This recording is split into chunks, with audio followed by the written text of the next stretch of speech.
ಹವಾಮಾನ ಇಲಾಖೆಯ ಮುನ್ಸೂಚನೆಯಂತೆ ಜೂನ್ 4ರಿಂದ ಕರ್ನಾಟಕದಲ್ಲಿ ಮಳೆಯ ಆರ್ಭಟ ಮತ್ತೆ ಶುರುವಾಗಲಿದೆ. ಕರಾವಳಿಯಲ್ಲಿ ಮಳೆಯ ಪ್ರಮಾಣ ತಗ್ಗಿದ್ದರೂ ಒಳನಾಡಿನಲ್ಲಿ ಭಾರೀ ಮಳೆಯಾಗುವ ಸಾಧ್ಯತೆ ಇದೆ. ಬೆಂಗಳೂರು ಸೇರಿದಂತೆ ರಾಜ್ಯದ 18 ಜಿಲ್ಲೆಗಳಿಗೆ ಯೆಲ್ಲೋ ಅಲರ್ಟ್ ಘೋಷಿಸಲಾಗಿದೆ. ದಕ್ಷಿಣ ಒಳನಾಡು ಕರ್ನಾಟಕದಲ್ಲಿ ಬಿರುಗಾಳಿಯೊಂದಿಗೆ ಹಗುರದಿಂದ ಸಾಧಾರಣ ಮಳೆಯಾಗುವ ಸಂಭವವಿದೆ. ಇಂದು ರಾಜ್ಯದಾದ್ಯಂತ ಒಣಹವೆ ಇರಲಿದ್ದು ಕೆಲವು ಕಡೆಗಳಲ್ಲಿ ಹಗುರ ಮಳೆಯ ಸಾಧ್ಯತೆ ಇದೆ. ಮೋಡ ಕವಿದ ವಾತಾವರಣದೊಂದಿಗೆ ತಂಪಾದ ವಾತಾವರಣ ಇರಲಿದೆ.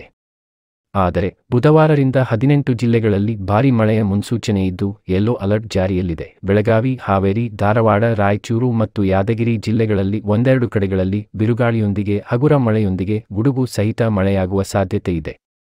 ಶಿವಮೊಗ್ಗ, ಚಿಕ್ಕಮಗಳೂರು, ಬೆಂಗಳೂರು ಗ್ರಾಮಾಂತರ, ಬೆಂಗಳೂರು ನಗರ, ಚಿಕ್ಕಬಳ್ಳಾಪುರ, ಹಾಸನ, ಚಾಮರಾಜನಗರ, ಮೈಸೂರು, ಮಂಡ್ಯ, ರಾಮನಗರ, ಕೋಲಾರ, ತುಮಕೂರು ಮತ್ತು ಕೊಡಗು ಜಿಲ್ಲೆಗಳಲ್ಲಿ ಕೆಲವು ಕಡೆಗಳಲ್ಲಿ ಬಿರುಗಾಳಿಯೊಂದಿಗೆ ಹಗುರದಿಂದ ಸಾಧಾರಣ ಮಳೆ, ಗುಡುಗು ಸಹಿತ ಮಳೆಯಾಗುವ ಸಾಧ್ಯತೆ ಇದೆ. ಜೂನ್ 5ರಂದು ಮಳೆಯ ಪ್ರಮಾಣ ಇನ್ನಷ್ಟು ಹೆಚ್ಚಾಗಲಿದ್ದು ದಕ್ಷಿಣ ಮತ್ತು ಉತ್ತರ ಒಳನಾಡಿನಲ್ಲಿ ವ್ಯಾಪಕ ಮಳೆಯಾಗುವ ಸಾಧ್ಯತೆ ಇದೆ.